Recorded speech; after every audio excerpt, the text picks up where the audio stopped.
Support from Piping Productions and Blue Eye Media. As of today, April 14th, 2025, everything you knew about America has changed. And I'm going to be real with you.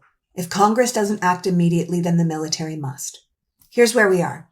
America has sent an innocent man. Quite frankly, we have sent hundreds of innocent men to a death prison in the Central American country of El Salvador without trial, evidence, or due process. But the administration has admitted that this one specific man, Kilmar Abrego Garcia, should not have been deported, that he was a legal resident and an innocent man, and they had made a mistake.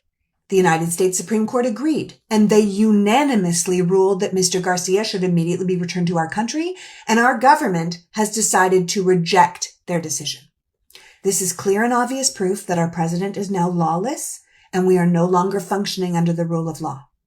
Donald Trump just held a press conference in the Oval Office with the president of El Salvador. And when he was asked about Kilmar Abrego Garcia, he deferred the question to Pam Bondi, the Attorney General of the United States, who proceeded to blatantly lie to the press, claiming the man was a gang member, which he is not, was in the country illegally, which he was not, and then claimed that the U.S. had no authority to get him back despite the Supreme Court ruling because it was now an international issue, which is a blatant lie.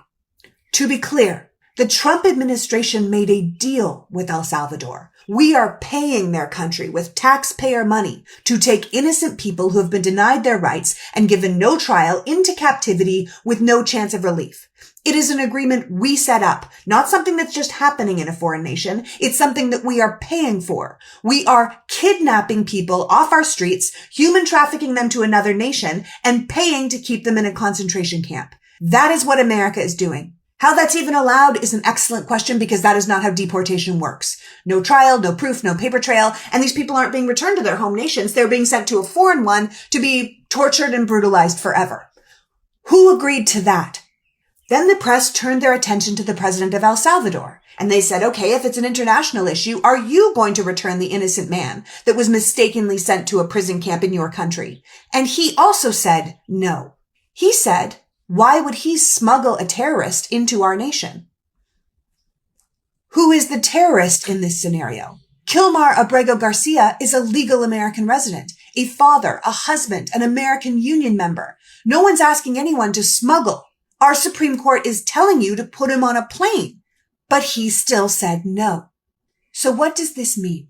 Well, it means America is now lawless. It means the American president, if no one does anything, can label anyone a terrorist, and that person can be kidnapped and sent to a death camp in a foreign country without trial.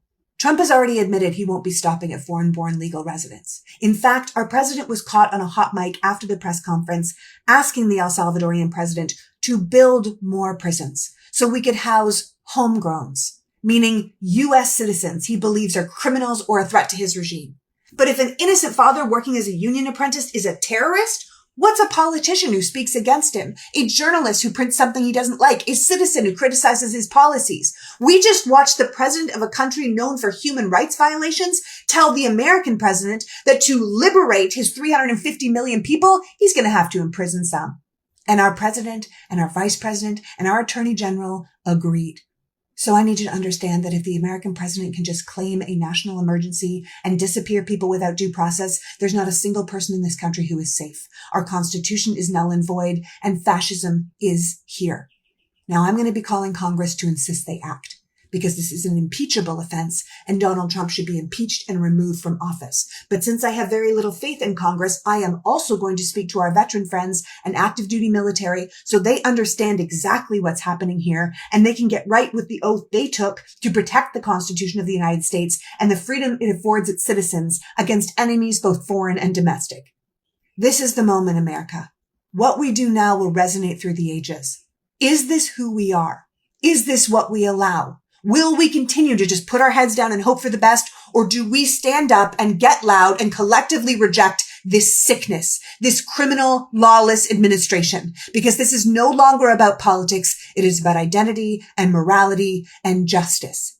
So pick a side. Are we a democracy or are we a dictatorship? Remember, it's up to you if you care about people around the globe. Together you can stop the world's most dangerous species of the globe, treason Trump. But remember, Only you can play the flute of the globe.